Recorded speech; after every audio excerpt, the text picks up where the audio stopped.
ایک مرتبہ کا ذکر ہے کہ ایک گاؤں میں ایک درویش آ کر ٹھہرا۔ وہ خاموش طب عاجز انسان تھا۔ لوگ اس سے دعائیں لیتے، حال پوچھتے اور احترام کرتے۔ گاؤں کا ایک مرسی بھی اس درویش کے پاس روزانہ آتا اور کچھ نہ کچھ سوالات کرتا رہتا، کبھی علم کے بارے میں، کبھی قسمت کے بارے میں۔ ایک دن مرسی نے درویش سے پوچھا، حضرت، قسمت کیسے بدلتی ہے؟ میں بھی چاہتا ہوں کہ میری حالت کچھ بہتر ہو جائے۔ درویش مسکرایا اور بولا، قسمت محنت، سچائی اور قناعت سے بدلتی ہے، مگر یاد رکھ سب سے پہلے نیت کو درست کرنا پڑتا ہے۔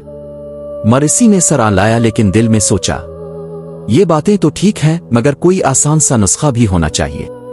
اگلے دن وہ پھر آیا اور بولا، حضرت کوئی ایسی دعا بتائیں جس سے میرا دھن دولت بڑھ جائے۔ درویش نے ایک تھیلی اس کے ہاتھ میں پکڑائی اور کہا، یہ لے جا کر کھول لینا، مگر گھر پہنچ کر ہی کھولنا، راستے میں نہیں، اور یاد رکھنا تجسس میں جلد بازی نہ کرنا۔ مرسی خوش ہو کر گھر کی طرف چل پڑا۔ راستے میں دل میں خیال آیا، پتہ نہیں اس میں کیا ہوگا، شاید سونا ہو، شاید چاندی، کیوں نہ ابھی دیکھ لوں۔ وہ ضبط نہ کر سکا، راستے میں ہی تھیلی کھول دی۔ اندر دیکھا تو مٹھی بھر مٹی تھی۔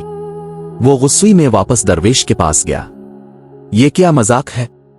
آپ نے تو کہا تھا دولت بڑھ جائے گی۔ درویش نے سکون سے جواب دیا، بیٹا میں نے دولت بڑھانے کا نسخہ اسی میں رکھا تھا، صبر کا۔ میں نے کہا تھا گھر جا کر کھولنا، مگر تو نے ٹھہر کر انتظار نہیں کیا۔ جو شخص تھوڑی سی دیر کا صبر نہ کر سکے وہ بڑی دولت اور بڑی نعمتوں کے قابل کیسے ہو سکتا ہے؟ مرسی شرمندہ ہوا اور سمجھ گیا کہ اصل دولت ضبط، صبر اور محنت میں ہے۔ اخلاقی سبق: جلد بازی اکثر انسان کو نقصان دیتی ہے۔ اصل دولت حکمت، سچائی اور صبر ہے۔ نتیجہ حاصل کرنے سے پہلے اصولوں پر عمل ضروری ہوتا ہے۔